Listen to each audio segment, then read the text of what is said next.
हमने की हे प्रभु, हमने तो सुनी है कि आप 800 साल से एक दरगाह के नीचे बैठे हो। दोस्तों, अजमेर दरगाह को लेकर इस हिंदू बहन ने ऐसी बात कह दी जो दरगाह को मंदिर बताने वाले लोगों को बिल्कुल बर्दाश्त नहीं होगी। इस हिंदू बहन ने बताया कि मुझे ख्वाब में आकर भगवान का दीदार हुआ। मैंने सवाल किया कि आप तो 800 सालों से एक दरगाह के नीचे दबे हुए थे, तो आगे से इस हिंदू बहन को क्या जवाब मिला, इसका पूरा वीडियो हम आपको आगे दिखाएंगे कि जिसके मंदिर होने का अजमेर दरगाह के नीचे दावा किया जा रहा है, जिसके लिए इतना बड़ा बवाल खड़ा किया गया, वो जवाब में आकर इस हिंदू बहन से क्या कहते हैं।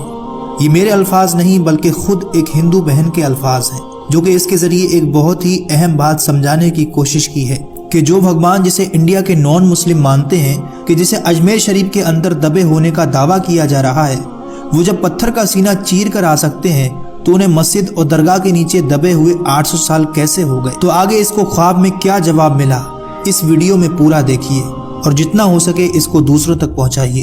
कल रात में स्वयं शिवजी भगवान हमारे स्वप्न में आ गए। हम तो देख नहीं बोले, हे प्रभु, हर हर महादेव, हे सर्वशक्तिमान, पूरे देश में आपकी ढुलाई चल रही है। ऐसे वक्त में, ऐसे क्षण में आप हमारे स्वप्न में प्रकट हुए।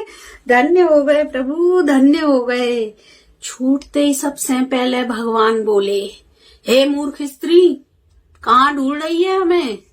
हमने की हे प्रभु, हमने तो सुनी है कि आप 800 साल से एक दरगाह के नीचे बैठे हो। ये आपके संग जो लोग अन्याय कर रहे हैं ना, उन्हें छोड़ेंगे नहीं प्रभु, आपको बदला लेंगे।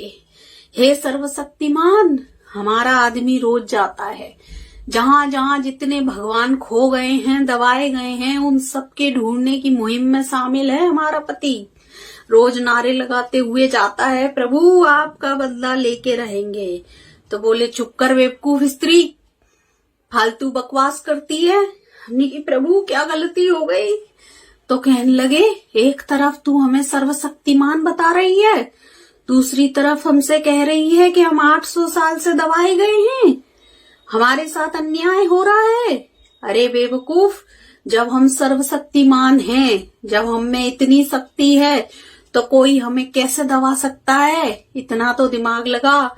हमने कि प्रभु, एक तरफ से बात तो आपकी सच है, मगर, तो बोले, अगर मगर कुछ नहीं, थोड़ा सा भी दिमाग है तो दिमाग लगा। हम जो तांडव करके पूरी धरती हिला सकते हैं, पूरा लोक हिला सकते हैं, क्या उसे कोई दबा के रख सकता है 800 साल से। हमने कि प्रभु, आपकी बात में पूरा दम है, मगर हमें तो यही बताया गया है, अब हम क्या करें। तो बोले, अपने पास, तेरे पास कुछ दिमाग है, और तेरा वो बेवकूफ पति, वो रोज क्यों चला जाता है।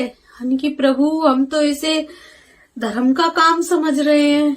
तो प्रभु तो गुस्सा हो गए, तुझे यही सीख मिलती है हमसे, यही सिखाते हैं हम तुझे कि हमारे नाम पे झगड़े कर, हमारे नाम पे उत्पात मचा।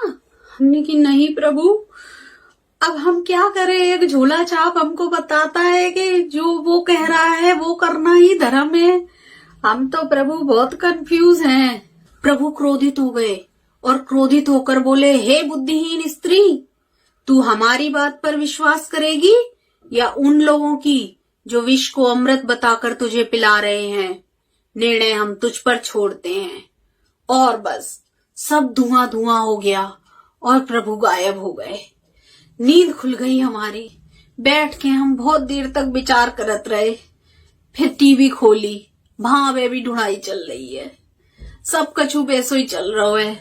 हमने सोची, प्रभु हमें स्वप्न में दर्शन दे गए, आप सबसे भी साझा करें। अब हम सबको मिलके सोचने हैं कि प्रभु की बात पे विश्वास करें कि इन झोला छाप लोगन की बात पे। सोच लो क्या करने हैं, फिर बाकी आगे की देखो। न प्रभु तो जो कह गए सो हमने आपको बता दी।